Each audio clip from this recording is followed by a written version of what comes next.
Yes good morning નમસ્કાર જય સ્વામિનારાયણ જય શ્રી કૃષ્ણ જય માતાજી આપ લોકોનું સૌનું સ્વાગત છે મિત્રો રામાનુજ કન્સેપ્ટ ઓફ ના ડેઈલી કરંટ અફેર્સ ના સેશન ની અંદર અને આપ સૌ જાણો છો મિત્રો આપણે ચર્ચા કરીએ છીએ આ કન્સેપ્ટ બેઝ કરંટ અફેર્સ ની અંદર ન કે માત્ર કરંટ અફેર્સ ના શબ્દોની પરંતુ જે તે કરંટ અફેર્સ ની અંદર બનેલી ઘટનાઓ છે ને મિત્રો એ તમામ ઘટનાઓ પાછળના આપણે કન્સેપ્ટ ની ચર્ચા કરીએ છીએ અને એ કન્સેપ્ટ આપ લોકોને આવનારી તમામ સ્પર્ધાત્મક પરીક્ષા માટે ઉપયોગી સાબિત થવાના છે અને ભૂતકાળની પરીક્ષામાં પણ આપ લોકોએ પછી સ્પીપાની પરીક્ષા હોય તો પણ ભલે એ યુપીએસસી ની સિવિલ સર્વિસીસ હોય તો પણ ભલે મિત્રો એમાં પણ જો 15-20 પ્રશ્ન આ કન્સેપ્ટ બેઝ માંથી લેવામાં આવેલા હોય તો આપ લોકો મિત્રો આનું મહત્વ સમજી શકો છો અને એટલા માટે આવા કન્સેપ્ટ બેઝ કરંટ અફેર્સ ની આપણે હંમેશા ચર્ચા કરતા આવીએ છીએ અને હવે તો મિત્રો તમારા માટે આજના દિવસથી તો યસ મિત્રો જે વિદ્યાર્થીઓને ગ્રેજ્યુએશન પૂર્ણ થઈ ચૂકેલું છે જે વિદ્યાર્થીઓ જૂની તૈયારી કરી રહ્યા છે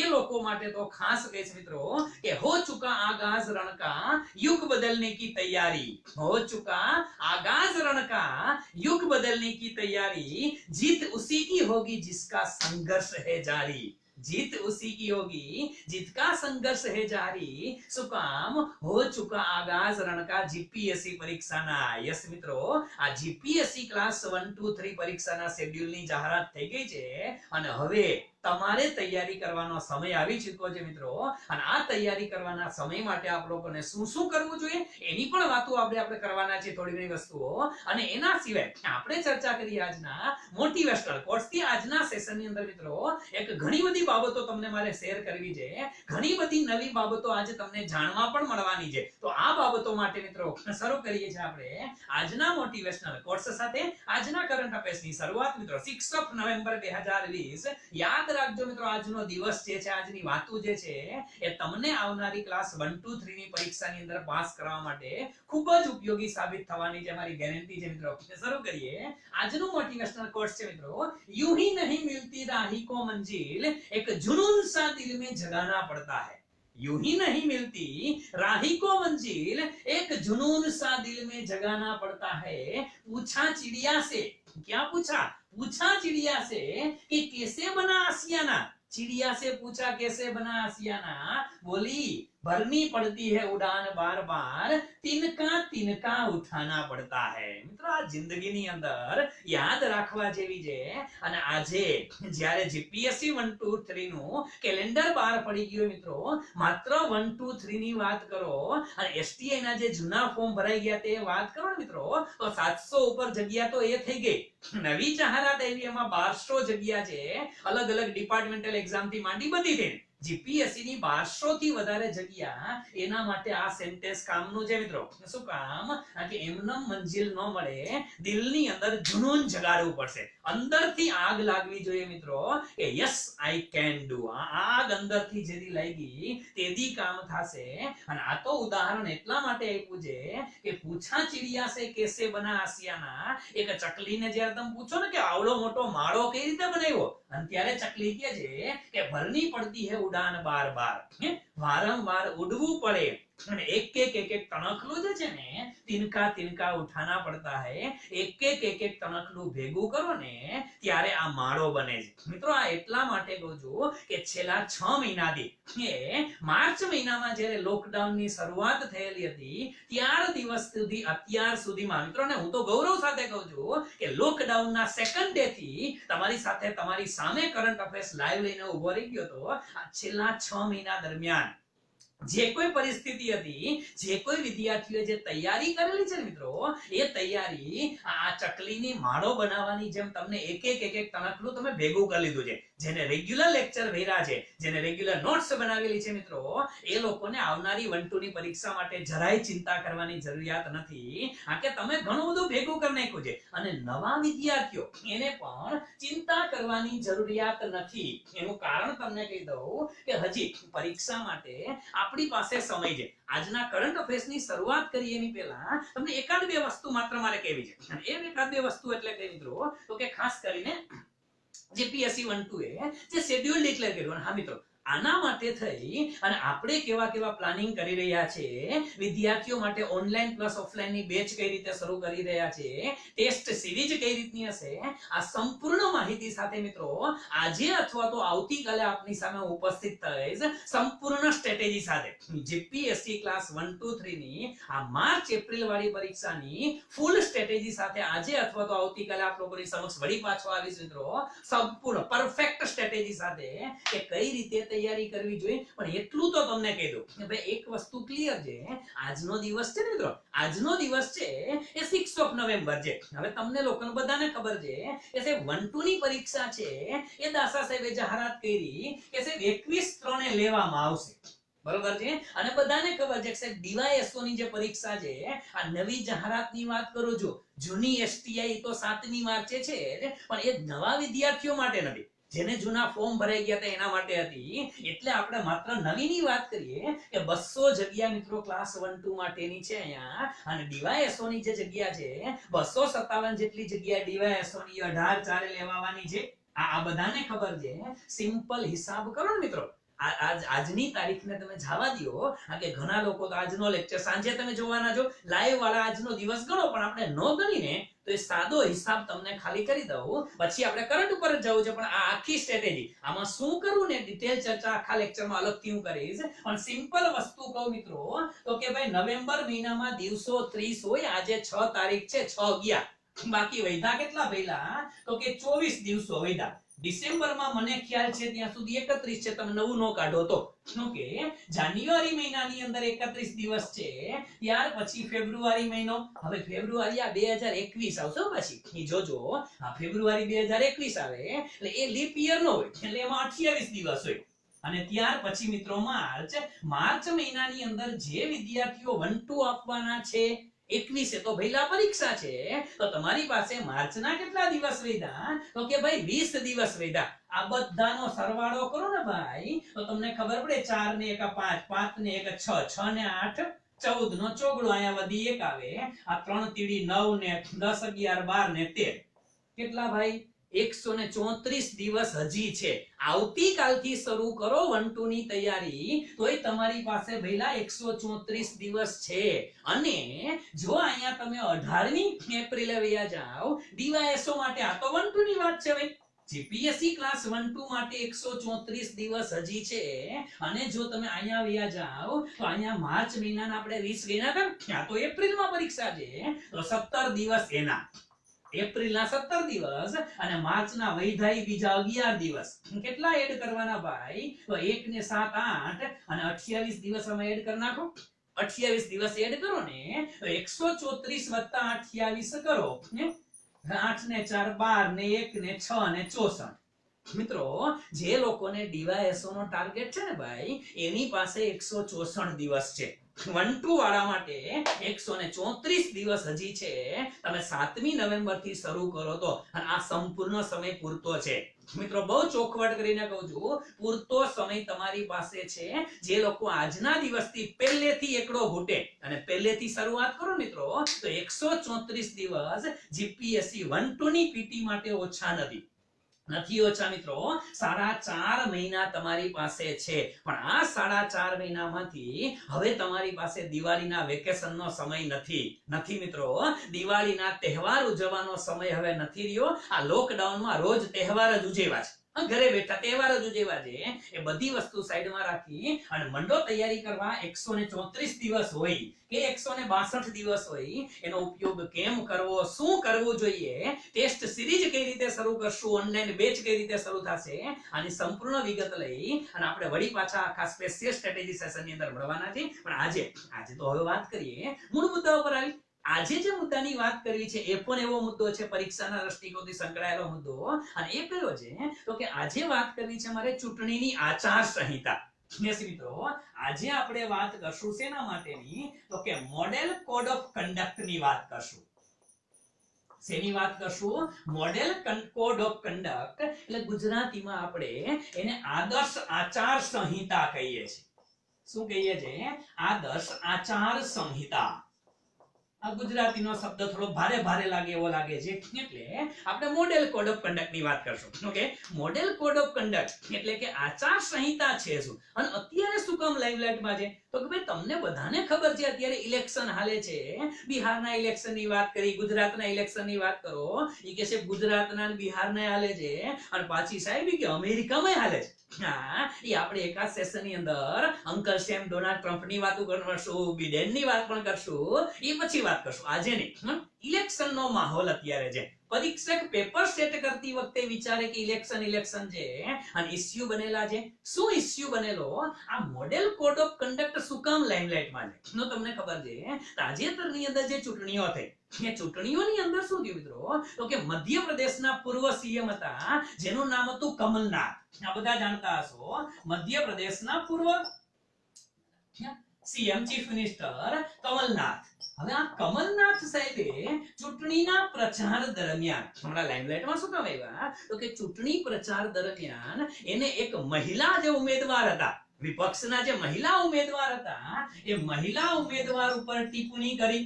અને મહિલા ઉમેદવારે શું કર્યું, તો કે મહિલા ઉમેદવારે જાણ કરી. કોને જાણ કરી? તો કે ઇલેક્શન કમિશનને જાણ કરી કે ભાઈ કમલનાથ મારા ઉપર આવું આવું બોલે છે, ચૂંટણીની ભાષણબાજીમાં મારા ઉપર આવા આક્ષેપ કર્યા છે. એટલે ઇલેક્શન કમિશને આ કમલનાથને સૂચના આપી કે ભઈલા બોલવામાં ધ્યાન રાખવું. એટલે એવું નહીં કે માન સન્માન મર્યાદા વાળું નહીં, પણ બોલવામાં ધ્યાન રાખવાનું. આ કે જે આચાર સંહિતા જે છે ને, ચૂંટણીની આચાર સંહિતા, એમાં અમુક શબ્દનો ઉપયોગ તમે નથી કરી શકતા. આવી ચોખવટ કરી. કોના માટે?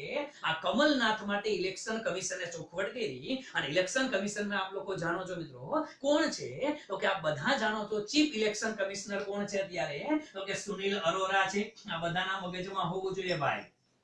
Sunil Arora chief election commissioner છે. ત્યાર પછી બીજા ઇલેક્શન કમિશનર કોણ, તો કે રાજીવ કુમાર છે, એ પણ આપ લોકોને ખબર છે. અને સુશીલ ચંદ્ર, આ પણ તમારા મગજની અંદર હોવું જોઈએ. આ ઇલેક્શન કમિશનર અને ચીફ ઇલેક્શન કમિશનર છે.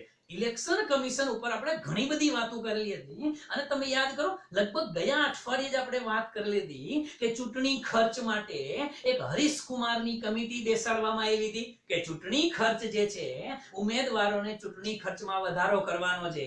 તાત્કાલિક આપણે કીધું કે 10% વધારો કરવાની છૂટ આપી દીધી છે. આ બધી વાતો કરી હતી, એ તમે જાણો છો. ઇલેક્શન કમિશન ઉપર પણ આપણે આખો એક સ્પેશિયલ લેક્ચર લીધો છે.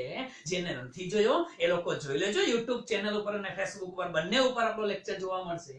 પણ આજે આપણે આ મુદ્દાને નથી લેવો, આપણે આ જોવું છે કે આપણે આ કઈ રીતે છે. આચાર સંહિતા છે શું? પેલા તો કે આચાર સંહિતામાં આવે શું? આચાર સંહિતામાં સાહેબ મજા આવે એવું બોલી ન શકી. અમે તો ઘણી વખત જોઈએ છે કે ભાઈ ચૂંટણીનો સમય હોય, સભાઓ થતી હોય, સરઘસ થતા હોય, રેલીઓ નીકળતી હોય, ત્યારે ઘણી વખતે આવી રીતે અમે તો ઘણા પક્ષકારો છે બોલતા સાંભળેલા છે. ઘણા નેતાઓ જે છે એને તમે એકબીજાની વિરુદ્ધ બોલતા સાંભળેલા હશે.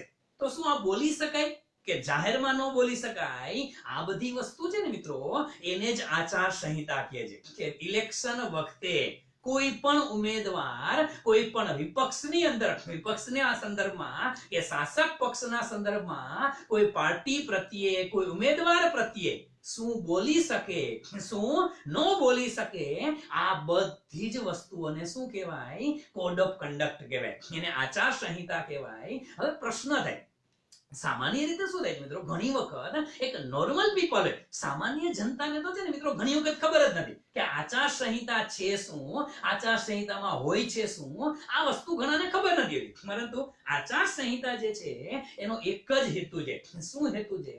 કે ભારતની અંદર ફ્રી એન્ડ ફેર ઇલેક્શન કરાવવા છે. યસ મિત્રો, ફ્રી એન્ડ ફેર ઇલેક્શન થાય, એકદમ નિષ્પક્ષ ચૂંટણી યોજાય, એના માટે થઈ અને આ આચાર સંહિતાની વાતો કરવામાં આવેલી છે. તો આચાર સંહિતાની વાતો શું છે, એમાં શું આવે, શું પ્રતિબંધ છે, એની સંપૂર્ણ ચર્ચા આપણે આજના સેશનની અંદર વાત કરવાની છે. તો સૌથી પહેલી વસ્તુ કે ભાઈ આચાર સંહિતા જે છે, તો આચાર સંહિતા પેલા તો છે શું, અને આપણે અહીંયાથી શરૂઆત કરીએ. અને આચાર સંહિતા સાહેબ લાગુ ક્યારે પડે, તો એક વસ્તુ ધીમે ધીમે બધા મુદ્દા નોંધ કરતા જાજો મિત્રો. ઘણું બધું તમારે નોંધવાનું છે કે જ્યારે ચૂંટણીની જાહેરાત થાય ને ભાઈ, તો કે ચૂંટણીની જાહેરાતથી લઈ અને ક્યાં સુધી કે ચૂંટણી પૂર્ણ થાય ને ત્યાં સુધી આ આચાર સંહિતા પૂર્ણ થાય. એટલે ખાસ યાદ રાખ, પૂર્ણ થાય એટલે રિઝલ્ટ જાહેર થાય, આ પરિણામ જાહેર થાય. હંમેશને માટે યાદ રાખવાનું કે ચૂંટણી પૂર્ણ ક્યારે થઈ કહેવાય તો કે પરિણામ જાહેર થાય ત્યારે. વોટિંગ પૂરું થયું એટલે ઇલેક્શન પૂરું ન હોય, આ કોમન સેન્સ છે.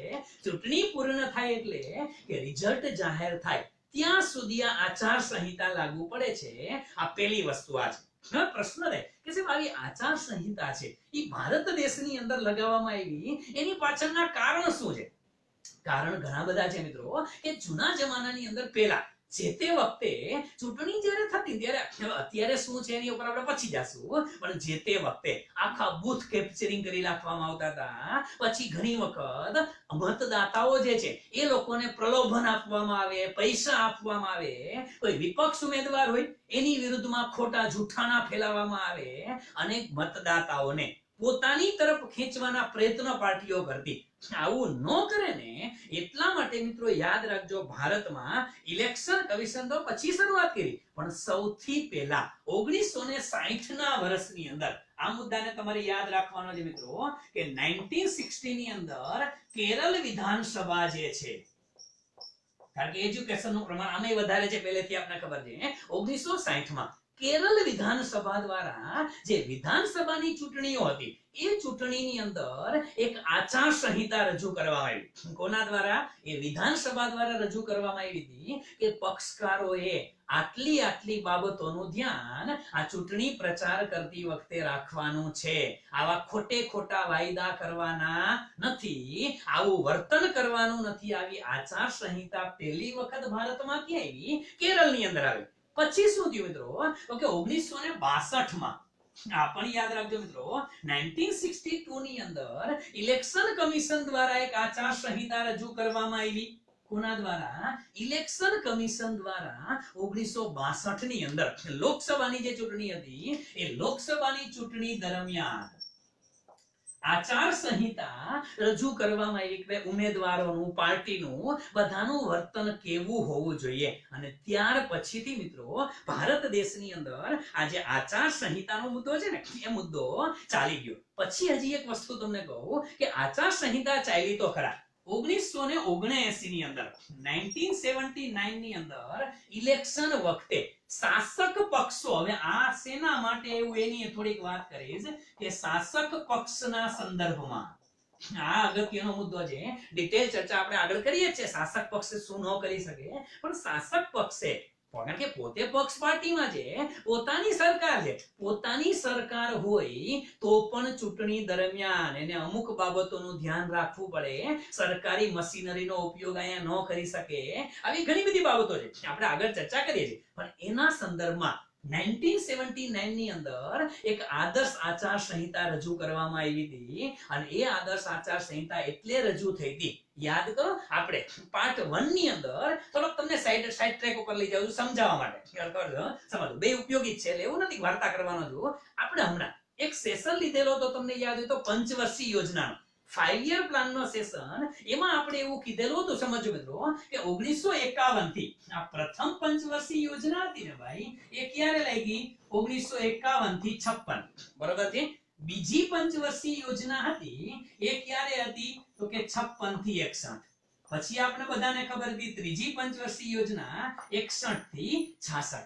હવે ત્યાર પછી આપણે કીધું હતું કે બે વાર્ષિક યોજનાઓ હતી, તમને બધાને ખબર છે, 3 વર્ષ સુધી. કયા? તો કે 66 67, ત્યાર પછી 67 68 અને 68 69 ની અંદર કેવી યોજના હતી ભાઈ? વાર્ષિક યોજના. આપણે ભણી ગયા છે, આખા સેશન ની અંદર વાત કરી છે. અને યોજના, અવકાશ, પ્લાન, હોલિડે યાદ કરો, આ વસ્તુ હતી. પછી શું થયું? તો કે પછી, કારણ કે એ વખતે તો પ્રાઇમ મિનિસ્ટર ઇન્દિરા ગાંધી હતા, ધડાધડી 1969 માં ડિસિઝન લીધા. ચોથી પંચવર્ષીય યોજના આવી ક્યારે? 69 થી 74. એમાંય વાંધો નતો. હવે આ પાંચમી પંચવર્ષીય યોજના સમજો. પાંચમી પંચવર્ષીય યોજના હતી મિત્રો, એનો સમયગાળો હતો 74 થી 79, 74 to 79. પણ આ યોજના, પંચવર્ષીય યોજનાના સંદર્ભ લઈને સમજાવું છું તમને, એટલી કડે ચડી ગઈ. શું કામ તમને ખબર છે? એનું કારણ તમને કહું, આપણે આગળ આની ચર્ચામાં તો લેવાના છે. અધૂરી યોજના કહે છે. શું કામ? 74 થી 79 ની હતી, પણ થયું શું ખબર છે? 1978 ની અંદર ભારત દેશમાં પહેલી વખત જનતા સરકાર આવી. કોંગ્રેસ સરકાર ગઈ અને કઈ સરકાર આવી? જનતા સરકાર. અને એ જનતા સરકાર લઈ આવવા પાછળનો કોણ હતો? તો કે એક ગુજરાતી. કારણ કે ગુજરાતીની અમે મથરોટી મેલી છો, તમને ન ખબર હોય તો હમણાં કહું. ગુજરાતી હતો, અને ગુજરાતી હતા કોણ? તો કે મોરારજી દેસાઈ.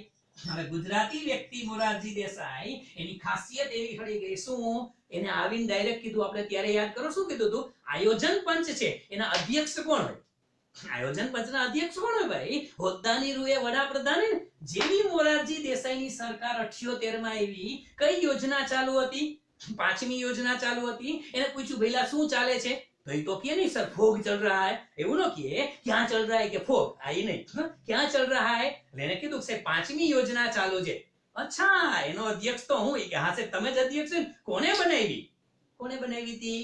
ઇન્દિરાબેને બનાવી હતી. અને તમને બધાને ખબર છે કે ભલે બંનેને ચાચા ભતીજી જેવા સંબંધ હતા, કે નહેરુના મિત્ર હતા મોરારજી દેસાઈ બધાય, પણ મોરારજી દેસાઈએ કીધું કે ભાઈ નહીં, બેનની યોજના નો ચાલે. એને યાદ કરો મિત્રો, ભારત વર્ષની અંદર પહેલી વખત એવી ઘટના બની કે પંચવર્ષીય યોજના અધવચ્ચેથી પૂરી જાહેર કરી દીધી. આ 5મી હતી ને, એ 79 માં પૂરી નથી થઈ, 78 માં પૂરું. એ કે હંકેલ નાખો, યોજના સમાપ્ત કરી દીધી. ગુજરાતી વ્યક્તિ આવે એટલે કંઈક તો હળી કરે, એની યોજના આખી પૂરી કરી દીધી. અને પછી વળી પાછા આને પોતાની યોજના શરૂ કરી. 5મી પૂરી, એને 6ઠી યોજના શરૂ કરી નાખી હતી. કયો સમય? તો કે 1978 થી 1900 ને કેટલા? તો કે 84. સમજો, 78 થી 83 ની પોતાની નવી યોજના લોન્ચ કરી. કરમની કઠણાઈ બિચારાની જુઓ તમે. 1980 માં વળી પાછી સરકાર કઈ આવી? તો કે કોંગ્રેસ સરકાર આવી ગઈ. આ કોંગ્રેસ સરકાર આવી એટલે એને ઇન્દિરાબેનને દાજ તો હતી ને, ખીજ હતી. શું? કે આને મારી યોજના બંધ કરાવી. ઇન્દિરાજીએ આવીને આની 6ઠી યોજના કેન્સલ કરાવી નાખી. એ કે હાલે જ નહીં, તો એ કે નવી યોજના. અને હવે નવી 6ઠી યોજના એ કે 1980 થી 85. કેટલાય છોકરામાં ગોટે ચડી ગયા ખરા. એ કે સાહેબ ખબર જ નથી પડતી આમાં કઈ યોજના ક્યારે હતી, પણ આ કારણ હતા. ટૂંકમાં કહેવાનું એટલું કે 78-79 નો સમય એવો હતો કે રાજકીય ઉથલ-પાથલ એટલી થઈ ગઈ હતી. ઇન્દિરા ગાંધી, મોરારજી દેસાઈ આમને સામને, અને શાસક પક્ષે ચૂંટણીની અંદર મિત્રો ઇમરજન્સી દરમિયાન પણ જે કેસ થયેલા હતા, એની અંદર આપણે પક્ષ ઉપર નથી જતા, પણ ઘણી બધી બાબતો હતી કે શાસક પક્ષે ચૂંટણીના પ્રચારની અંદર સરકારી મશીનરીનો ઉપયોગ કર્યો છે, સરકારી અધિકારીઓનો ઉપયોગ કર્યો છે. આના ઉપર કેસ થયો હતો અને કેસ જનતા સરકાર જીતી ગઈ હતી. અને એટલા માટે જનતા સરકારે બહુ સ્પષ્ટતા કરી દીધી. ક્યારે? 1979 ની અંદર. કોના સંદર્ભમાં? શાસક પક્ષના સંદર્ભમાં. કે તમારી સરકાર હોય ને તો ભલે રહે, પણ શાસક પક્ષ પણ આટલી વસ્તુ તો નહીં જ કરી શકે. ઇલેક્શન આવે ત્યારે આ અહીંથી આવ્યું હતું ભાઈ. અને એટલે તમારે બધું સમજવું પડે. એટલે પછી કેતા ને આ વચ્ચે ક્યાંથી આવ્યું, આ માથાકૂટ તો સમજાવી પડે ને કે આ થયું શું કામ. એટલા માટે મિત્રો આ બધી વસ્તુ આના અંદર અગત્યની છે. હજી આગળ વધીએ કે 1979 ની અંદર આદર્શ આચાર સંહિતાની વાત કરી. અને ત્યાર પછી મિત્રો ખાસ યાદ રાખજો કે 1991 ના વર્ષથી આ આદર્શ આચાર સંહિતા જે છે એને 1991 ના વર્ષથી, આને પણ યાદ રાખી લેશું, આનો કડક રીતે અમલ કરવામાં આવ્યો. કડક રીતે લાગુ કરવામાં આવી. અને કડક રીતે લાગુ કરવામાં આવી એટલે જો આનું ઉલ્લંઘન થાય તો એના માટેના જે કોઈ આઈપીસી મુજબના કાયદા છે, સીઆરપીસી છે, રિપ્રેઝેન્ટેશન ઓફ પીપલ્સ એક્ટ જે છે, આરપીએ જે છે, આના મુજબ જોગવાઈ પણ કરવામાં આવેલી હતી કે જો આચાર સંહિતાનું ઉલ્લંઘન થાય તો શું છે. આપણે આગળ ચર્ચા કરી છે, પણ આ એનો ઇતિહાસ છે આચાર સંહિતાનો. અને એના કરતા વધારે તમને કહું, 2001 ના વર્ષથી, ક્યારથી? 2001 ના વર્ષથી ઓલો ઘણી વખત નથી કહેતા તમે ઇલેક્શન મેનિફેસ્ટો, તમે જેને કહો છો, શું કહે છે આપણે એને? Election manifesto. આને ગુજરાતીમાં ઇલેક્શનનો ઢંઢેરો કહી છે. હાલો દેશી ભાષામાં કોઈ ઇલેક્શન ઘોષણા પત્ર આવો શબ્દ સાંભળેલો હશે. ઇલેક્શન મેનિફેસ્ટો અથવા ઢંઢેરો, ઇલેક્શનનો ઢંઢેરો ગુજરાતીમાં કહેવાય છે. આ ઢંઢેરો આપણા ઢાંઢા જેવો લાગે. એટલે આપણે ગુજરાતીને સાથે તળપદા શબ્દ છે ભાઈ આપને આવડે એવા કઈ પણ ઓરિજિનલ છે ઢંઢેરો ચૂંટણી ઢંઢેરો જે છે એ થોડોક શબ્દ વિચિત્ર લાગે ચૂંટણી ઘોષણા પત્ર ચૂંટણી ઢંઢેરો કે ઇલેક્શન મેનિફેસ્ટો શું હોય એમાં દર વખતે ઇલેક્શન મેનિફેસ્ટો ની અંદર સમજો બધા પક્ષો શાસક પક્ષ અને વિપક્ષ આ બંને રજૂ કરે કે જો અમારી સરકાર આવશે તો અમે આમ કરી દેશું આમ કરી દેશું આ બસ સમજી ગયો એટલામાં બસ આને શું કહેવાય ચૂંટણી ઇલેક્શન ઘોષણા પત્ર કહેવાય છે કે અમારી સરકાર આવે તો અમે આમ કરશું આમ તો આ પાંચમી પંચવર્ષીય યોજના હતી ને પેલા આપણે હમણાં લખી એ પાંચમી પંચવર્ષીય યોજનામાં જે તે શાસક પક્ષ હતો આપણે નામથી કે લેવા દેવા નથી એ તો સમજી જાજો ઈ શાસક પક્ષે પાંચમી પંચવર્ષીય યોજનામાં કીધું હતું કે અમારી સરકાર આવે તો અમે ગરીબી હટાવશું શું નારો હતો પહેલા પાંચમી પંચવર્ષીય યોજનાનો નારો જ આ હતો આપણે પંચવર્ષીય યોજનામાં જોશું કે આ સૂત્ર હતું શું ગરીબી હટાવો આ ક્યારથી પાંચમી પંચવર્ષીય યોજનાથી હાલે છે ગરીબી હટાવો હજી હાજી દેશમાં ગરીબી હેઠી નથી હવે પછી જે પક્ષે શાસન કર્યું ભગવાનને ખબર શું થયું પણ હજી ગરીબી હેઠી નથી આ રિયાલિટી છે એટલે આટલામાં તમે સમજી જાજો બરોબર છે આપણે કોઈ પક્ષમાં નથી જતા પણ ગરીબી હજી હેઠી નથી હવે આ સમયગાળામાં બધાય પક્ષની શાસનનો વારો આવી ગયો છે પણ છતાંય ગરીબી એમ નમ છે ગરીબો હટે છે હવે પરિસ્થિતિ શું છે મિત્રો ગરીબી નથી હટતી હવે ગરીબો હટવા માંડ્યા જ બિચારા કઈ વાંધો નહીં આવતા રહ્યો ચૂંટણી મેનિફેસ્ટો ઇલેક્શન મેનિફેસ્ટો જે છે એનો સમાવેશ શેમાં થઈ ગયો આ યાદ રાખજો પરીક્ષામાં પૂછાયો શબ્દ છે કે આદર્શ આચાર સંહિતામાં આનો સમાવેશ થઈ જવામાં આવ્યો છે બરોબર છે તો આદર્શ આચાર સંહિતા છે શું પહેલી વસ્તુ હવે આપણે એક પછી એક મુદ્દા આને ખાસ નોંધ કરજો પરીક્ષામાં આ સેન્ટેન્સ પૂછાય છે કે ભાઈ આદર્શ આચાર સંહિતા કોને કહેવાય એમાં શું શું પ્રતિબંધ હોય કઈ કઈ બાબતો કરી શકાય અને કઈ બાબતો ના કરી શકાય સૌથી પહેલો મુદ્દો લખો મિત્રો સામાન્ય આચાર સંહિતા સામાન્ય બાબત કઈ તો કે સૌથી પહેલો સામાન્ય બાબતો એટલે કઈ કે ચૂંટણી દરમિયાન એની જાહેરાતો દરમિયાન કોઈ પણ પક્ષ એકબીજા પક્ષની વિરુદ્ધ બોલી શકે પણ ખાસ યાદ રાખજો કે તેની ભૂતકાળની નીતિઓ આ ખાસ યાદ રાખવાની છે જે તે સરકારની ભૂતકાળની નીતિ આ શબ્દ પકડીને રાખજો પરીક્ષાના શબ્દ છે ભૂતકાળની નીતિ હોય ભૂતકાળના એનો કોઈ રેકોર્ડ્સ હોય ભૂતકાળની નીતિ ભૂતકાળના રેકોર્ડ અને ભૂતકાળની એની કામગીરી કે ભાઈ તમે આ ડેમ બનાવવાનું વચન આપ્યું હતું અને તમે ડેમ બનાવી નથી શક્યા આટલું જો તમે ઇન્ડસ્ટ્રીયલ પોલિસી નવી લેવા ગુજરાતમાં એવી છે આપણે આખો સેશન એના માટે બનાવવાના છે કે ગુજરાતમાં નવી ઇન્ડસ્ટ્રીયલ પોલિસી એવી પણ તમે એ પોલિસી મુજબ કામ નથી કર્યું તમારી નીતિ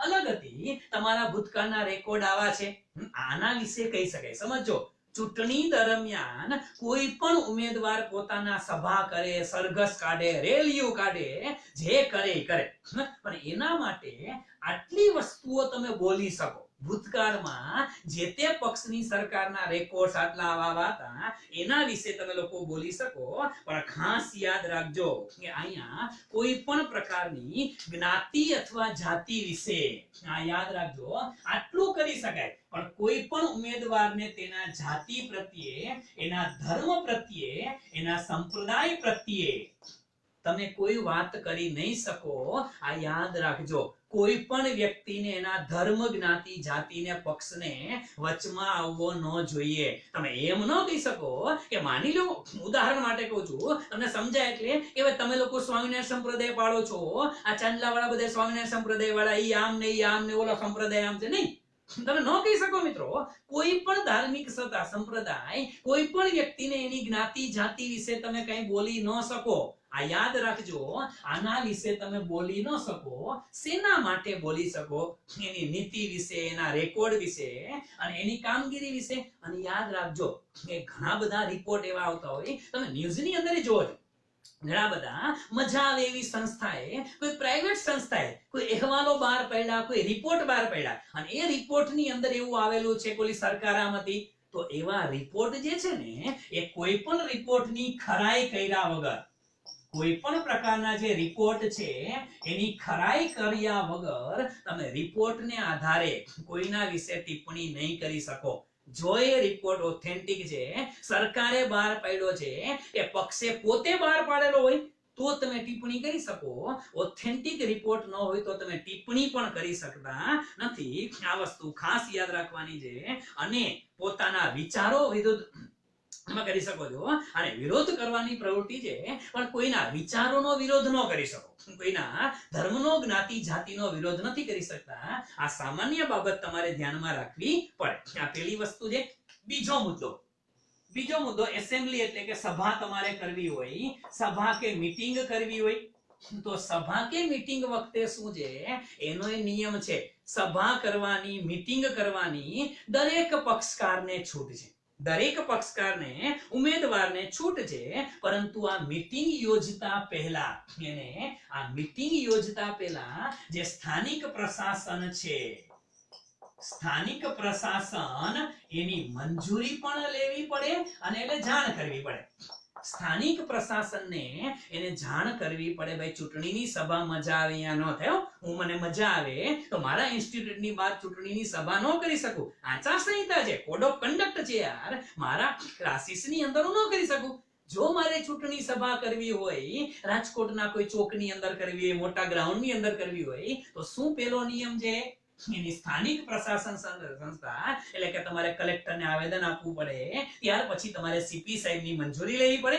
અમે આવી મીટિંગ કરવાના છે, અમને પોલીસ પ્રોટેક્શન આપજો. કારણ કે આ તો શું છે યાર, ગમે એવી વસ્તુ બની શકે. જ્યારે ચૂંટણીનો પ્રશ્ન હોય તો ગમે એવી દુર્ઘટના બની શકે. એટલે પોલીસ અને સ્થાનિક પ્રશાસન, જિલ્લા વહીવટી તંત્ર અને જિલ્લા પોલીસ ડિપાર્ટમેન્ટ સાથે હશે. અને પછી જ તમે લોકો આ કરી શકો. એમનેમ કરી શકતા નથી. એટલે યાદ રાખજો. ત્રીજો મુદ્દો અગત્યનો છે એ કયો, તો કે રેલીઓ અંગે. રેલીઓ અથવા તો શોભાયાત્રા, રથયાત્રા તમે કાઢો છો, તો આમાં આ નિયમ લાગુ પડે કે જો કોઈ પક્ષોએ રેલી કાઢવી હોય તો સ્થાનિક પ્રશાસનિક સંસ્થાની શું લેવી પડે? મંજૂરી લેવી પડે. અને જો અન્ય પક્ષની પણ રેલી અહીંયા થવાની હોય, સમજો, જો બે પક્ષો સેમ ડે રેલી કાઢતા હોય અને એક જ વિસ્તારમાંથી રેલી નીકળે, એ નો ચાલે ભઈલા. આ કે ખબર છે, એક બાજુ શેરીમાં, તમારી શેરીની અંદર રેલી કાઢવા આવે, એક બાજુ ભાજપ વાળા, એક બાજુ કોંગ્રેસ વાળા, ત્રીજી બાજુથી આપ વાળા, અને ચોક હતો, ચોથી બાજુથી બીજા કોઈ આવે. ચારે જણા ભેગા થઈને ચોકની અંદર, હવે ચાર પક્ષકારો જો ચૂંટણીની રેલી માટે આવ્યા હોય કે આપનો પવિત્ર ને કિંમતી મત માત્ર ને માત્ર અમને આપજો, નામ તો આપણે કોઈને લેવા નથી, આવી વાતો કરે. અને ચારે જણા વચ્ચે ચોકમાં ભેગા થાય, ડખા થાય કે ન થાય? અરે ભઈલા, મોટા પાયે ડખા થાય તો રેલી દરમિયાન બે પક્ષોની રેલી એક સ્થળે યોજી શકાતી નથી. એને અગાઉ જાણ કરી દેવી પડે. અને જો બે પક્ષોએ રેલી યોજવી હોય તો બે પક્ષો એકબીજાને જાણ કરવાની. બે પક્ષોએ એકબીજાને જાણ કરી દેવાની કે ભાઈ અમારી રેલી છે રાજકોટની અંદર નવા 150 ફૂટ રિંગ રોડ ઉપરથી નીકળે છે અને કિસાનપરા ચોકે પૂરી થાય છે. આ કહી દેવાનું. એટલે બીજો રેલી કાઢે તો બીજો રૂટ બદલાવે. યાદ રાખજો, આ જાણ કરવી ફરજિયાત છે મિત્રો. આ ખાસ યાદ રાખવાનું છે, બરાબર છે?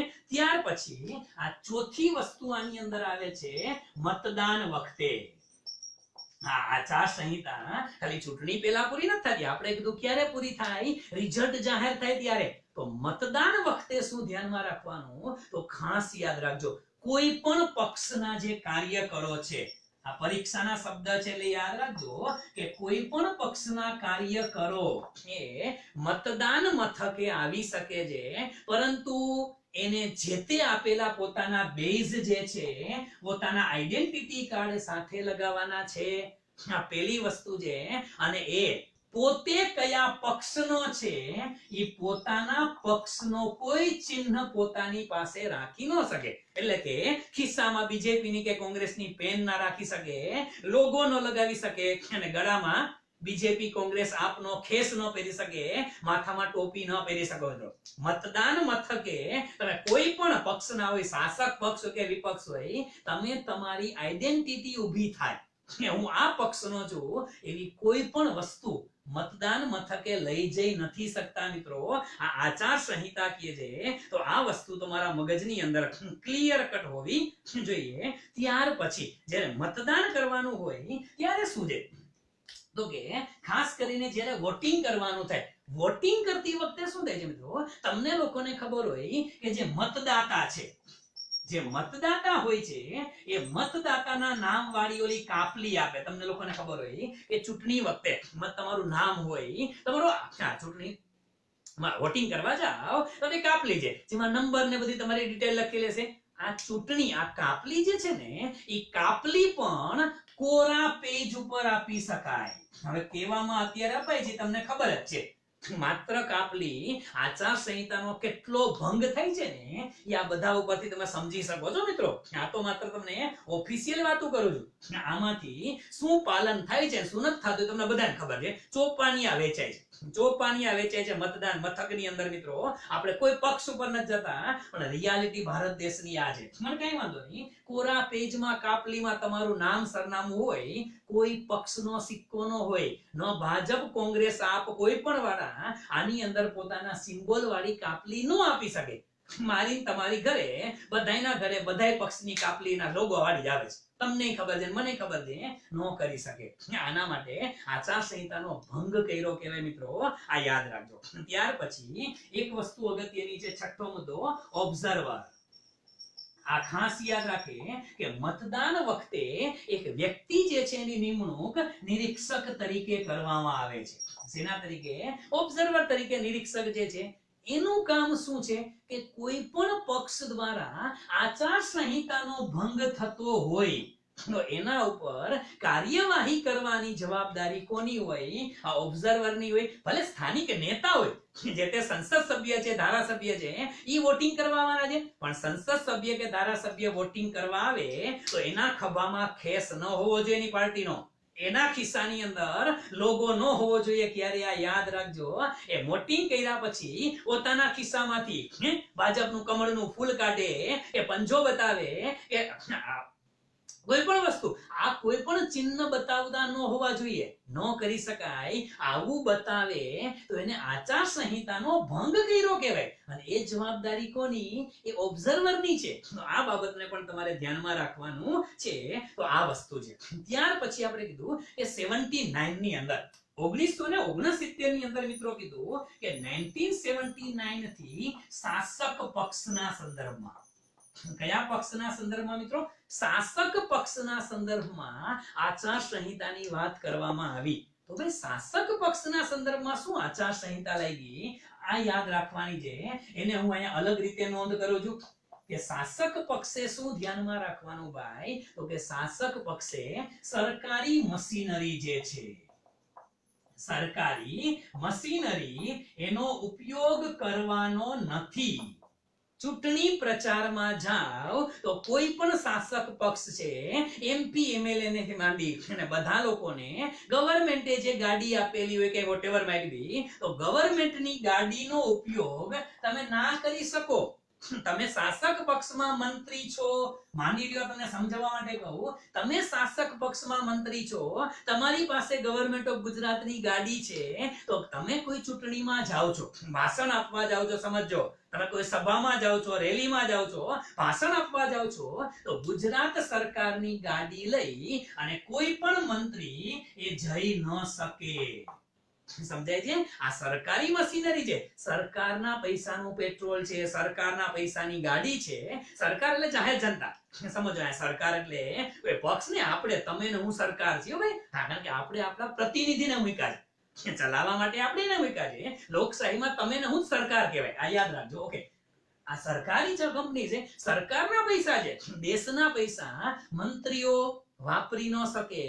આ યાદ રાખવાનું છે. બીજું, કોઈ પણ સરકારી કર્મચારી કોઈ પણ પક્ષના સંદર્ભમાં, સરકારી કર્મચારી હોય મિત્રો, તમને બધાને ખબર છે કે ઇમરજન્સી દરમિયાન જે તે વખતે ઇન્દિરા ગાંધી ઉપર જે એલિગેશન થયા હતા, એલિગેશન શું હતા? આ ભારત દેશમાં જે એલિગેશન એવા થયા હતા કે એને ભારત દેશની અંદર જે વ્યક્તિ એક ઓફિસર હતા, એ ઓફિસરે શાસક પક્ષની તરફેણમાં કામ કરેલું, શાસક પક્ષ વતી કામ કર્યું હતું, પછી એને અઠવાડિયા પછી રાજીનામું આપી દીધું હતું, પણ કેસનો ચુકાદો આવ્યો એને રાજીનામું આપ્યું ને એની પહેલાથી એ વ્યક્તિ શાસક પક્ષની માટે કામ કરતા હતા એટલે એને સજા આપી હતી. ન થવું જોઈએ ભાઈ. તમે આઈએએસ હોય, આઈપીએસ હોય, તમે પોલીસ ડિપાર્ટમેન્ટમાં હોય, રેવન્યુ ડિપાર્ટમેન્ટમાં હોય, તમે કોઈ પણ ડિપાર્ટમેન્ટમાં હોય, તમે સરકારી કર્મચારી છો, તમે દેશના કર્મચારી છો, તમારે કોઈ પણ પક્ષ કે શાસક પક્ષ, આ ખાસ કરીને કોના માટે છે? શાસક પક્ષ માટેની વાતો છે. શાસક પક્ષની સપોર્ટમાં તમારે આવવાનું નથી થતું. તમારે માત્ર અને માત્ર તમારી ડ્યુટી નિભાવવાની છે. આ યાદ રાખવાનું છે. શાસક પક્ષો આનો પણ કઈ ઉપયોગ કરી શકશે નહીં. આ બાબતને ધ્યાનમાં રાખવાની છે. ત્યાર પછી કોઈ પણ પ્રકારની જાહેરાત કરવી હોય, જાહેરાત માટે, પ્રચાર પ્રસાર કરવા માટે સરકારી તિજોરીમાંથી રૂપિયા વાપરી ન શકો. સમજો, ચૂંટણીની જાહેરાત કરવા માટે એ કેન્ડિડેટે પોતે વાપરવાના પૈસા. આમાં જે શાસક પક્ષ હોય, જે તે રાજ્યમાં, આપણે ગુજરાતની અંદર ભાજપ સરકાર છે, અમુક રાજ્યમાં કોંગ્રેસ સરકાર છે, અમુકમાં મહારાષ્ટ્રમાં શિવસેના છે, આ બધા જાણો છો. રાજસ્થાન, આપણે પાડોશીમાં જો, આપણે આડોશ પાડોશમાં ત્રણ અલગ અલગ સરકાર છે કે તમે મહારાષ્ટ્રમાં જાઓ તો શિવસેના છે, ગુજરાતમાં બીજેપી છે, રાજસ્થાનમાં તો કે કોંગ્રેસ છે. બધા રાજ્યની અલગ અલગ સરકાર છે, પણ કોઈ સરકાર, શાસક પક્ષ છે, એ જાહેરાત કરવા માટે સરકારી તિજોરીનો ઉપયોગ નહીં કરી શકે. આ એક યાદ રાખવાનું છે. આ બાબત જે છે એનો પણ તમારે ખાસ યાદ રાખવાનું છે. કોઈ પણ પ્રકારના સરકારી કચેરી, સરકારી આવાસો અથવા તો સરકારી કચેરી, એનો ઉપયોગ શાસક પક્ષ ચૂંટણી માટે ન કરી શકે. સમજો મિત્રો, માની લ્યો કે ગવર્નમેન્ટ પાસે કોમ્યુનિટી હોલ છે, ગવર્નમેન્ટ પાસે કોમ્યુનિટી હોલ છે ને ઘણા ટ્રસ્ટ વાળા છે, ઘણા સરકારી હોલ છે. કોઈ પણ શાસક પક્ષ છે એ એમ ન કહી શકે કે ભાઈ 100 કોમ્યુનિટી હોલમાં અમારી મીટિંગ છે, એનો ફ્રી ઓફ યુઝ નહીં, એને પૈસા ભરવા પડે, ભાડું ભરવું પડે. સર્કિટ હાઉસ છે તો સર્કિટ હાઉસની અંદર એ પોતાના પક્ષના નેતાઓને મફત રહેવા ન દઈ શકે. યાદ રાખજો, આ જોગવાઈઓ છે. આમાંથી પાલન શેનું થાય છે તમારે વિચારવાનું છે, પણ હું તો તમને જોગવાઈ ભણાવું છું કે સર્કિટ હાઉસમાં કે સરકારી કચેરીમાં કોઈને તમે ધામા નાખવા દઈ શકો નહીં. આ વસ્તુ યાદ રાખજો. બીજી બાબત અગત્યની છે, આચાર સંહિતામાં બીજું શું ન કરી શકે શાસક પક્ષ? તો કે કોઈ પણ પ્રકારના જાહેર સ્થળ છે, કોઈ પણ પ્રકારના જાહેર સ્થળે કોઈ વિરોધ પક્ષને કોઈ મીટિંગ કે રેલી કરવી હોય, વિરોધ પક્ષને મીટિંગ કે રેલી કરવી હોય તો એને ના ન પાડી શકો. કોઈ શાસક પક્ષ છે, હવે એને માની લ્યો કે લાગે કે ભાઈ અમારા પક્ષનું વર્ચસ્વ છે અને સામે વિપક્ષ વાળા છે કે અપક્ષ વાળા છે એ જોરદાર લડત આપે એમ છે, તો શું કરે? શાસક પક્ષ વાળા કહી દે રેલીની મંજૂરી જ ન આપે. સમજો, તમને સભાની મંજૂરી ન આપે, તમને રેલીની મંજૂરી ન આપે, તમને ઉપવાસ આંદોલન પર બેસવાની મંજૂરી ન આપે. આવું ન કરવું જોઈએ. બધા વ્યક્તિનો અધિકાર છે, એને બેસવા દો ને. તમે એને રેલી કાઢવી છે, તમે કાઢો છો તો રેલી કાઢવાની છો, અને બીજા પક્ષ વાળા કાઢે તો એને નહીં મંજૂરી નથી આપવી, એ ના ચાલે. તમે રેલી કાઢી શકો છો તો તમારે એને પણ જાહેર સ્થળોએ રેલી કાઢવાની છૂટ આપવી જોઈએ. આ વસ્તુ યાદ રાખવાની છે. અને એક વસ્તુ એ પણ અગત્યની છે કે કોઈ પણ પ્રકારના ધાર્મિક સ્થળ હોય, યાદ રાખજો મિત્રો, કોઈ પણ પ્રકારના ધાર્મિક સ્થળનો ઉપયોગ ક્યારેય ચૂંટણી માટે ન કરવો જોઈએ. કે આનાથી લોકોની લાગણીઓ દુભાય છે. બધા લોકોની ધાર્મિક આસ્થાનું પ્રતીક હોય છે કોઈને કોઈ વસ્તુ. આ તમે બધા સમજી શકો છો, બધા જ સમજી શકો છો કે જે તે હવે માની લો કોઈ પણ વસ્તુ છે તમે પ્રચાર પ્રસાર કરવા માટે ધાર્મિક સ્થળોનો ઉપયોગ કરો. યાર, આ કયા એંગલ થી તમે વાજબી ગણી શકો? માની લ્યો કે તમે લોકો જઈને એમ કહો કે ભાઈ મારે કઈ વાંધો નહીં, પાટીદાર સમાજના 2 અગત્યના ધામ છે કે ખોડલધામમાં જઈ અને અહીંયા ધાર્મિક સભા હોય, અને ધાર્મિક સભાની અંદર એ ખોડલધામની હોય કે ઊંઝા મંદિરની ધાર્મિક સભા હોય કે મોગલધામ ભગુડાની ધાર્મિક સભા હોય કે આશાપુરા માતાજીનું મંદિર કચ્છની માતાના મઢની સભા હોય, તમે આ સ્વામિનારાયણ મંદિરની કોઈ સંપ્રદાયની સભા હોય, દાદા ભગવાનની સુરતની અંદર કોઈ ધાર્મિક સંસ્થા હોય, કોઈ પણ ધાર્મિક સંસ્થાઓનો, મિત્રો યાદ રાખજો, આ કોઈ પણ ધાર્મિક સંસ્થાઓનો ઉપયોગ આ રાજનેતાઓ ન કરી શકે. શાસક પક્ષ કોઈ પણ ધાર્મિક સંસ્થાઓને કહી ન શકે કે અમે તમારી અહીંયા આવશું અને અમે અમારી જાહેરાત કરશું. મિત્રો, આ સંપૂર્ણપણે પ્રતિબંધ છે ને, ન જ કરવું જોઈએ. કારણ કે ધર્મ છે એ લોકોની આસ્થા છે, લોકોની લાગણીનું સ્થાન છે.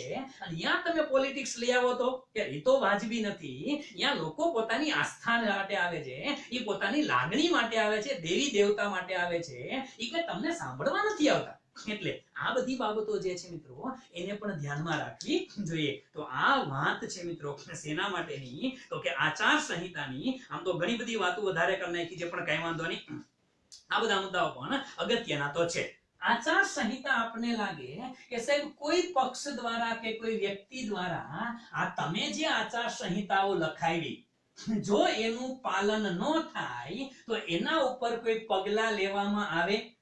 આમ તો કોઈ કાયદેસરના પગલા લેવામાં નથી આવતા. આ ચૂંટણી પંચની તો ખાલી જરૂર મેં બનાવી છે કે પાલન કરવાનું, પણ જો આનું પાલન ન થાય તો યાદ રાખજો મિત્રો, એક વસ્તુ છે અહીંયા કઈ આઈપીસી 1860, આ બધાને ખબર છે આઈપીસી 1860 હોય અથવા તો સીઆરપીસી 1973 હોય. આ બધા જાણો છો IPC 1860, CrPC 1973, representation of people's act RPA 1951 હોય. આના અંતર્ગત એના ઉપર તમે પગલાઓ લઈ શકો છો. જો શાસક પક્ષ કે અપક્ષ વાળા આચાર સંહિતાનું કોઈ ઉલ્લંઘન કરે તો પેલા તો ઇલેક્શન કમિશન જે છે, ચૂંટણી પંચ છે, એની જવાબદારી કોની છે ભાઈ? ચૂંટણી પંચની જવાબદારી છે. અને ચૂંટણી પંચને તો મિત્રો આ અધિકાર જે છે આપ બધા જાણો છો કે ભારતની આર્ટિકલ મુજબ આપેલો છે. આર્ટિકલ મુજબ એ લોકોનો અધિકાર છે. હવે આ ચૂંટણી પંચે નિષ્પક્ષ ચૂંટણી કરવાનો અધિકાર તો ભારતના આર્ટિકલમાં આપ્યો છે. પેલા ચૂંટણી પંચ આને કહેશે કે આટલું ખોટું કરો છો, આ સુધારી નાખો. જો એનું ન માને તો આ કાયદાઓ મુજબ જે તે વ્યક્તિને સજા કરી શકાય છે. આ યાદ રાખજો, ચૂંટણી પંચ કીધા પછી પણ ન માને તો આ રીતે આને સજા કરી શકાય છે. એક બાબત તમને કહું, આચાર સંહિતાની વાત આવતી હોય તો જો કોઈ વ્યક્તિ આચાર સંહિતાનું ઉલ્લંઘન કરે, ઇલેક્શન કમિશનને કેમ ખબર પડે કે ભાઈ આ જે તે જગ્યાએ આચાર સંહિતાનું ઉલ્લંઘન થાય છે? એના માટે થઈ અને એક ખાસ યાદ રાખજો, સરકારે એક એપ્લિકેશન બહાર પાડેલી હતી. એનું નામ તમને લોકોને ખબર હશે, સી વિજિલ નામની હતી. હા, સેન્ટ્રલ વિજિલન્સ છે આ સી વિજિલ નામની. સી નાનો છે અને વિજિલ મોટું કેપિટલમાં છે, જે તો જોઈ શકે. પછી કહેતા ને સાહેબના અક્ષર આમાં ખરાબ છે એટલે ના, આ સી સ્મોલમાં છે અને ઓલા બધા કેપિટલમાં છે. સી વિજિલ નામની એક મોબાઈલ એપ બહાર પાડી હતી ભાઈ. સરકારે એક મોબાઈલ એપ બહાર પાડેલી છે અને એ મોબાઈલ એપ દ્વારા શું થાય ખબર છે? આ એપ્લિકેશનમાં તમને કે મને કોઈ પણ વ્યક્તિને જ્યારે એમ લાગતું કે ભાઈ અહીંયા આચાર સંહિતાનો ભંગ થાય છે, જો આચાર સંહિતાનો ભંગ થતો હોય, આ યાદ રાખજો, આચાર સંહિતાનો ભંગ થતો હોય કોઈ પણ જગ્યાએ, ચૂંટણીના નિયમ એવો છે ભાઈ કે ચૂંટણી શરૂ થાય એના 24 કલાક પહેલા જે તે રાજ્યમાં દારૂની છૂટ હોય, ગુજરાતમાં તો છે નહીં પણ જે તે રાજ્યમાં દારૂની છૂટ હોય તો 24 કલાક પહેલા દારૂનું વેચાણ બંધ થઈ જવું જોઈએ ભાઈ. દારૂનું વેચાણ બંધ થઈ જવું જોઈએ. આ મોડેલ કોડ ઓફ કન્ડક્ટ કે છે. હવે તમને લાગે કે આપણા રાજ્યમાં તો કાલ સવારે ચૂંટણી છે, સવારે 9 વાગે મતદાન શરૂ થવાનું છે અને અત્યારે રાત્રે 9 વાગે દારૂ વેચાય છે, તો તમારે કઈ નહીં કરવાનું. તમારે માત્ર અને માત્ર શું કરવાનું, એ જે વસ્તુ વેચાય છે એનો ફોટો પાડી લેવાનો અથવા તો એનો વિડીયો ઉતારી લેવાનો. વિડીયોની લિમિટ છે કેટલી? 2 મિનિટનો. કેટલો? વધુમાં વધુ 2 મિનિટનો વિડીયો રેકોર્ડિંગ કરી નાખવાનું અને એ રેકોર્ડિંગ આ એપ્લિકેશન ઉપર આપી દેવાનું. તમારું નામ ગુપ્ત રાખવામાં આવશે અને તમારી મોબાઈલ એપની અંદર મુદ્દા મૂક્યા પછી 100 મિનિટમાં, કેટલામાં? 100 મિનિટ નક્કી કરેલી છે સરકારે. 100 મિનિટમાં એના ઉપર પગલાઓ લેવામાં આવશે. આ એપ છે. પરીક્ષામાં યાદ રાખજો, ઘણી બધી બાબતો હું એટલે કહું છું, પરીક્ષાની તૈયારી કરો છો ને એટલે કોઈ આપણે મોટા ભાગે શું હોય છે, આજે હું જે સ્ટ્રેટેજીનો લેક્ચર લેવાનો છું જીપીએસસી 1-2 માટેનો, એમાં એ જ વાત મારે કરવી છે તમને કે આપણે તૈયારી કરીએ છીએ પણ આદર્શ આચાર સંહિતાની બધું આવી ગયું હોય ને તો ચલો આપણે ભણવામાં કદાચ આ નથી આવતું અને પરીક્ષક પ્રશ્ન અહીંથી જ ઉપાડે છે. આપને આ સી વિજિલ શું છે એ જ ખબર નથી હોતી. આ ડખા અહીંયા થાય છે. એટલે આ બધી વસ્તુઓ છે ને તમારે ધ્યાનમાં રાખવાની છે. તો આ બધા મુદ્દાઓ આને આધારે આદર્શ આચાર સંહિતા શું છે એ તમારા મગજમાં એકદમ ક્લિયર કટ આઈડિયા આવી જવો જોઈએ. તો આ વસ્તુ મિત્રો મગજમાં રાખજો કે આચાર સંહિતા શું છે અને એને કઈ કઈ રીતે તમારે ધ્યાનમાં રાખવાની છે આ બધી વસ્તુઓ. અને સામાન્ય આચાર સંહિતાની અંદર એ ઉમેદવારો જે છે એને પોતાનું ઉમેદવારી ફોર્મ ભરતી વખતે જે બાબતો ધ્યાનમાં રાખવાની તમને બધાને ખબર છે. એનું નામ, સરનામું, ઠામ ઠેકાણું, એની સંપત્તિ બતાવવી પડે કે ભાઈ મારી પાસે અને મારા મિસિસ પાસે, અમારા ઘરમાં જેટલા મેમ્બર છે, કોની પાસે કેટલી સંપત્તિ છે, રોકડ કેટલી, દાગીના કેટલા, બેંકમાં કેટલા, મકાન કેટલાનું આ સંપત્તિ બતાવવી પડે. એનું એજ્યુકેશન ક્વોલિફિકેશન બતાવવું પડે અને પ્લસ એના ઉપર એનો ગુનાહિત ઇતિહાસ હોય કે ભાઈ ક્યારે એકાદ વખત જેલ બેલમાં ગયા છો. હવે આપને ખબર જ છે આવી બધી વસ્તુઓ હોય છે, ઘણા બધા હોય છે, આપણે કોઈ ઉપર પડતા નથી. પણ આ ઇતિહાસે એને લખવો પડે ફોર્મ ભરે ત્યારે કે ભૂતકાળમાં મારી ઉપર આટલી આટલી બાબતો માટે પોલીસ કેસ થયેલો હતો, એનો આ ચુકાદો આવેલો, તો બધું લખવું પડે.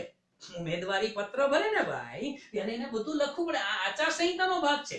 ફોર્મ ભરતી વખતે આ લખવું એ મોડેલ કોડ ઓફ કન્ડક્ટ છે. એટલે પરીક્ષામાં મોડેલ કોડ ઓફ કન્ડક્ટ પૂછાય તો આપણે જેટલી વાતો કરી ને પેલા આ બધી જ વાતોમાંથી તમને કોઈને કોઈ જગ્યાએ ક્યાંક પ્રશ્ન પડવાના છે, પડી શકે.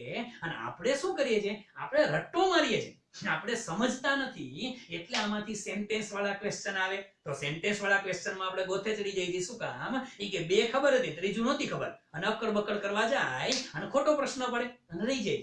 આ ન થાય એટલે શું કરવું જોઈએ એ પણ આપણે ચર્ચા કરશું. કેવી ટેસ્ટ સિરીઝ આપવી જોઈએ, કેવી ચોપડીઓ વાંચવી જોઈએ, કઈ ચોપડી વચાય, શું કામ વચાય, આ બધી જ બાબતો મિત્રો આપણે એક સેશનની અંદર આજે અથવા આવતીકાલે special how to crack GPSC 1-2 in this 4.5 months આના માટેનો એક સેશન આપણે રાખીએ છીએ.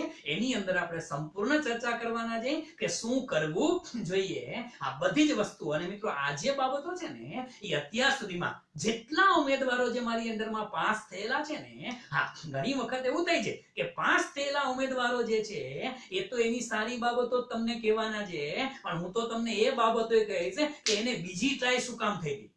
જે તે ઉમેદવાર શું કામ બીજા એટેમ્પે પાસ થયો, શું કામ ત્રીજા એટેમ્પે પાસ થયો, એટલે 2 એટેમ્પમાં 3 એટેમ્પમાં જે ભૂલ કરી હતી તો મને ખબર હોય છે કેવી ભૂલો કરતા હતા. આવતા 4.5 મહિનામાં તમે લોકો આવી ભૂલ ન કરો ને, એટલે મારે એ લેક્ચર લેવો છે કે જેથી કરીને તમે ભૂલ ન કરો, ખોટા બીજી જગ્યાએ ડાયવર્ટ ન થાવ, તમારું માઇન્ડ ડાયવર્ટ ન થાય, તમે લોકો બીજી દિશામાં ડાયવર્ટ ન થાવ અને તમારી સ્મૂધલી તૈયારી થાય. અને કીધું કે 134 દિવસ જીપીએસસી 1-2 વાળા મગજમાં છાપી નાખો મિત્રો.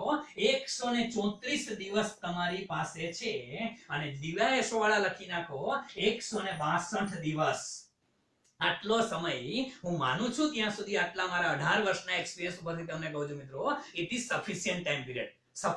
સફિશિયન્ટ છે, પણ તમે ચારે બાજુથી ભેગું કરવા જાશો તો સફિશિયન્ટ નથી. કઈ રીતે એની ચર્ચા કરવા માટે મળીએ છીએ. આજના સેશનને આપણે અહીંયા થોડોક ટૂંકાવીએ છીએ. એનું કારણ છે કે તમારા માટે જે આ 1-2 નો સેશન છે, થોડીક તૈયારી મારે પણ એની કરવી છે એ સેશનની, એટલે આજના સેશનને અહીંયા આપણે અટકાવી દઈએ છીએ. વળી પાછા નવા મુદ્દા માટે મળીએ છીએ ને કરંટ અફેર્સ માટે દરરોજ મળવાના જ છીએ. તમામ વસ્તુઓ માટે મળતા રહેશું. આપ લોકોનો ખૂબ ખૂબ આભાર. Have a nice day to all of you. અને અંતે મિત્રો, જય ભારત, જય હિન્દ, જય જય ગરવી ગુજરાત, જય જય ગરવી Gujarat. Thank you very much friends.